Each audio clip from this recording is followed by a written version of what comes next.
Hello అందరికీ. ఈరోజు మనం చాలా చక్కగా ఈజీగా పక్కా కొలతలతోటి చికెన్ పచ్చడి ఎలా చేసుకోవచ్చో చూసేద్దాం. ఈ చికెన్ పచ్చడి ఎవరైనా ఈజీగా తయారు చేసుకోవచ్చు. నేను చెప్పిన ట్రిక్స్ అండ్ టిప్స్ ఫాలో అవుతూ చేసుకుంటే చికెన్ పచ్చడి చేసుకోవడం ఇంత ఈజీనా అనిపిస్తుంది. ఎలా చేసుకోవాలో ఇప్పుడు చూసేద్దాం. అందుకోసం ముందుగా చికెన్ పీసెస్ని మరీ పెద్దవి కాకుండా మరీ చిన్న చిన్న పీసెస్ కాకుండా చిన్న చిన్న పీసెస్ కట్ చేసుకొని పెట్టుకోవాలి పక్కన. ఇలా అన్ని పీసెస్ కట్ చేసుకున్న తర్వాత 1-2 సార్లు నీట్గా శుభ్రం చేసుకున్న తర్వాత వీటన్నిటిని కూడా ఒక గిన్నెలోకి తీసేసుకోవాలి. అందులో 1 టేబుల్ స్పూన్ పసుపు, అలానే రుచికి తగినంత ఉప్పు వేసేసుకొని ఒకసారి వీటన్నిటిని కూడా బాగా కలిపేసుకోవాలి. చికెన్కి పసుపు ఉప్పు బాగా కలిసేంత వరకు కలుపుకోవాలి. ఈ విధంగా కలుపుకున్న తర్వాత స్టవ్ ముట్టించుకొని మీడియం ఫ్లేమ్ మీద పెట్టేసుకొని ఈ చికెన్లో నుంచి వాటర్ అంతా పోయేంత వరకు ఉడికించుకోవాలి. ఇప్పుడు చికెన్ ఉడికే లోపల స్టవ్ మీద ప్యాన్ పెట్టుకొని 1.5 ఇంచ్ చెక్క, 10 లవంగాలు, 3 యాలుక్కాయలు ఇవన్నీ కూడా వేసుకొని కొంచెం వేయించుకున్న తర్వాత అందులో ఒకటి నుంచి 2 వరకు స్టార్ అనీస్ కూడా వేసేసుకోండి. ఇది చాలా ఇంపార్టెంట్, టేస్ట్ పెంచేస్తుంది. వీటన్నింటినీ కూడా కొద్దిగా సేపు వేయించుకున్న తర్వాత వీటిలో అరోమా అంతా రిలీజ్ అవుతూ ఉంటుంది. ఆ టైంలో 2 టేబుల్ స్పూన్స్ ధనియాలు, అలానే 1 టేబుల్ స్పూన్ జీలకర్ర వేసేసుకోండి. అలానే 1 టేబుల్ స్పూన్ ఆవాలు, 1/2 టేబుల్ స్పూన్ మెంతులు వేసేసుకొని వీటన్నిటిని కూడా లో ఫ్లేమ్లో పెట్టుకొని చాలా చక్కగా వేయించేసుకోండి. ఇవన్నీ బాగా వేగి వాటి ఎరోమా అంతా బయటకు వచ్చిన తర్వాత వీటన్నిటిని కొంచెం ఆరపెట్టేసుకోండి.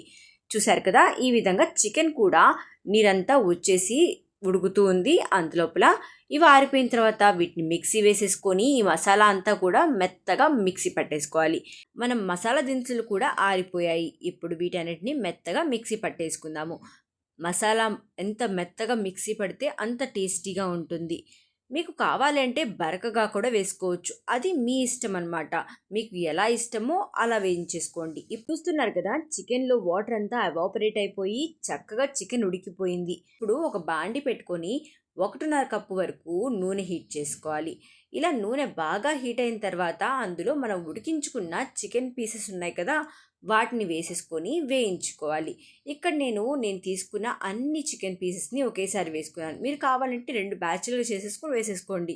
వీటన్నింటినీ కూడా మంచిగా లో ఫ్లేమ్లో పెట్టేసుకొని ఒక 5 నిమిషాలు, తర్వాత హై ఫ్లేమ్లో పెట్టుకొని ఒక 5 నిమిషాలు వేయించేసేసుకోండి.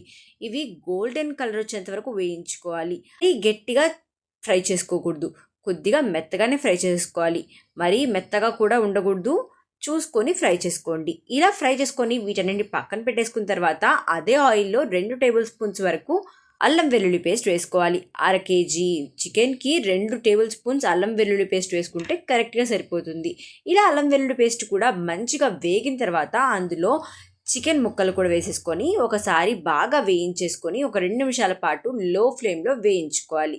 ఇలా వేయించుకున్న తర్వాత పక్కకు తీసేసుకొని స్టవ్ ఆఫ్ చేసిన తర్వాత మాత్రమే అందులో 2 టేబుల్ స్పూన్స్ ఉప్పు, 4 టేబుల్ స్పూన్స్ కారం, అలానే 2 టేబుల్ స్పూన్స్ మనం గ్రైండ్ చేసుకున్న మసాలా కూడా వేసుకొని బాగా కలిపేసుకోవాలి. ఈ విధంగా చికెన్కి మసాలా, కారం, ఉప్పు పట్టేంత వరకు కలుపుకున్న తర్వాత ఒక 2 గంటల పాటు పక్కన పెట్టేసుకోవాలి. ఇలా 2 గంటల పాటు పక్కన పెట్టేసుకున్న తర్వాత చల్లగా అయిన తర్వాత మాత్రమే 2 నిమ్మకాయలను పిండేసుకోవాలి. ఇక్కడ నేను 2 నిమ్మకాయలు నాకు కరెక్ట్గా సరిపోయాయి. మీరు చూసుకొని పులుపుని బట్టి నిమ్మకాయ యాడ్ చేసుకోండి. ఇలా కలుపుకుంటే ఎంతో టేస్టీగా ఉంటే చికెన్ పచ్చడి రెడీ అయిపోయినట్టే. ఇది అన్నంలో తింటుంటే తినాలనిపించేలా ఉంటుంది. ఎన్నిసార్లు అయినా తింటూనే ఉంటారు. ఒకసారి ట్రై చేయండి. ఎలా వచ్చిందో తప్పకుండా కమెంట్ చేయండి. అలానే మీ ఫ్రెండ్స్కి, ఫ్యామిలీకి వీడియోని షేర్ చేయండి. మా ఛానల్ సబ్స్క్రైబ్ చేసుకోవడం మర్చిపోవద్దు. Thank you for watching. మళ్ళీ కలుద్దాం.